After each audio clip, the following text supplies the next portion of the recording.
Guys, so this is the 5th day, day 5 routine. So for today, I just did nag-soap lang ako, and then the sunscreen. I just used the sunscreen because I noticed na namamalat na talaga siya. So, at saka medyo mahapdi na.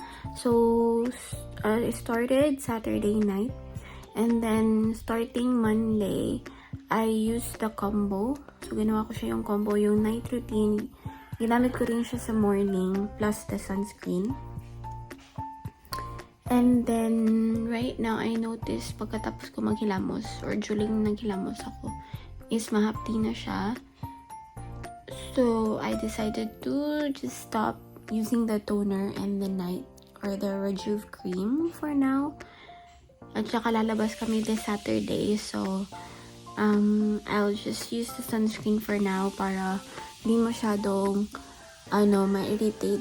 Hindi naman ma-irritate. Para maka-adjust medyo yung skin ko. Diba? Para hindi siya masunog.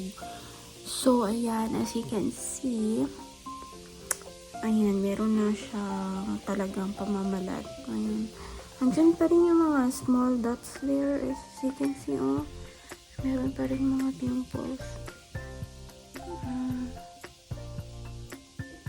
And then yung melasma ko. So, dito ako sa room ng brother ko. I'm working from home dito sa bukid. And hindi talaga ako nagpapaaraw. So, dito ako sa loob ng kwarto nag-work from home. At saka yung yung windows, nilagyan ko talaga ng doble-dobleng kortina. So, later, pag nag-work na ako, off ko lang tong lights. Ayun, para madilim pa rin. So, yun.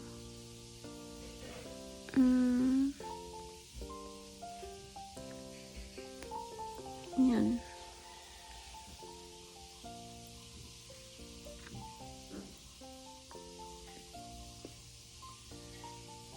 Isa lang kasi yung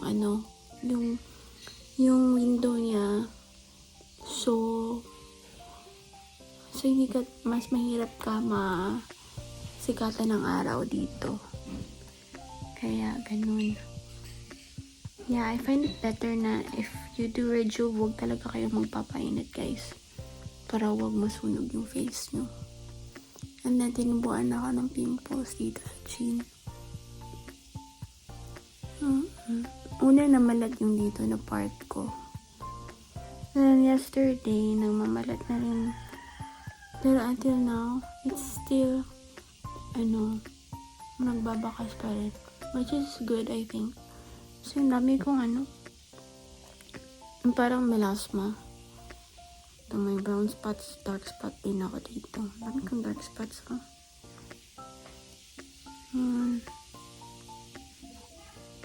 Kasi yung doon sa Cebu, yung room ko doon is, para siyang studio type. And then, ang laki ng windows, 2 windows. Yung isang window is, tapat talaga siya ng araw. Like, the whole day. So, hindi pa ako nakapag-buy ng parang sheer curtain ng andun ko. Hindi ko naman siya late ko na siya na-realize. Hindi ako nakapag-buy agad ng black curtain.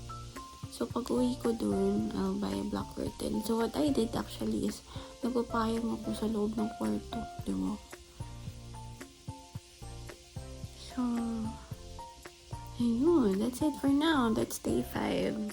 So, let's see how it goes the next coming days. Ayan, so stay tuned.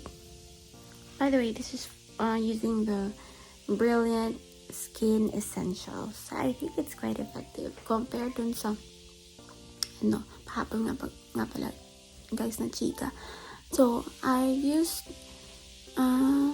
Skin Magical ata yung first ko, and then last year is Lumiere, and then this one.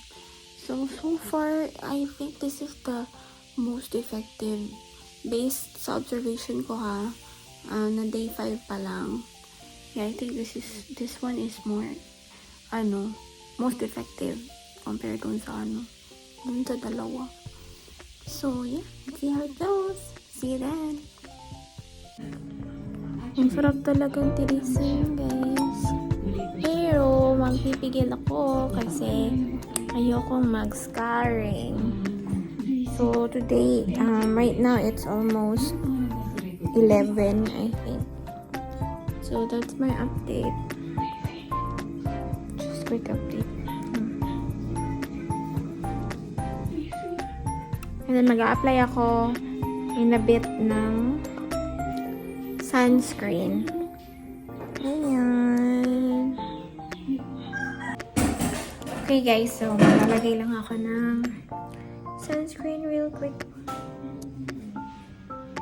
Ting, usin na ting, unya na ting. Ano kulbaan man ka magluto, nga nara man ka diris balay. Hindi man, kay ang naas gawas. Di maguol. Di maguol. Kaya ako'y magluto. Ay, hindi man. Dali ra na. Okay. Ko ba, murag hadlok ka, murag isa ka batalyon imong pakaunon.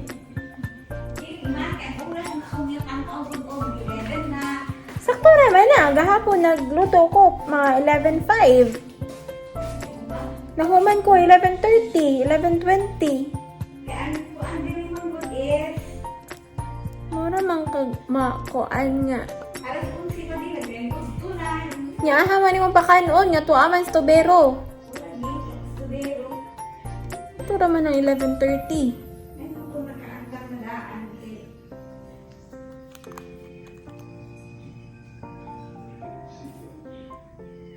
Hadlok man kaan ng mura man og usa ka batalyon imong pakanon. Nga kita raman diri. Oo nga. Mura man kag may bisita mo abot nga.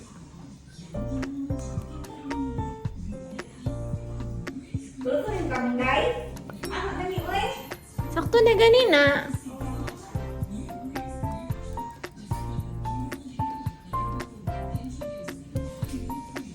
Okay guys, kasi magluluto muna ako.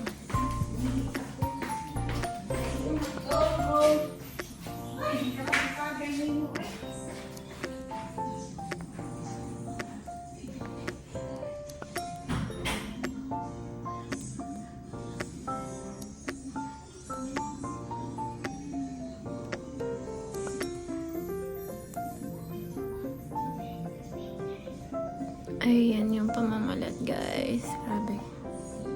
Ano ba natin dito? Feeling ko maubos ko na itong sunscreen. Kaya dito umabot ng 30 days. Anyways. Tsaka meron pala nabibili ng malaki nito.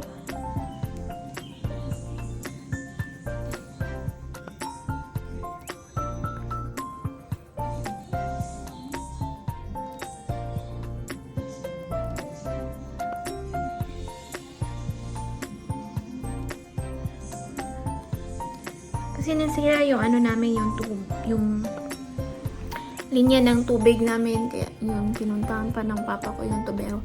Baka may nakaapak na kalabaw o baka may taong nakaapak. Hindi ko alam. Kaya yun, pinapaayos pa. Grabe, oh. Tingnan nyo. Ay, nalingkod na ko sa ay, nugasan ka kung gaya.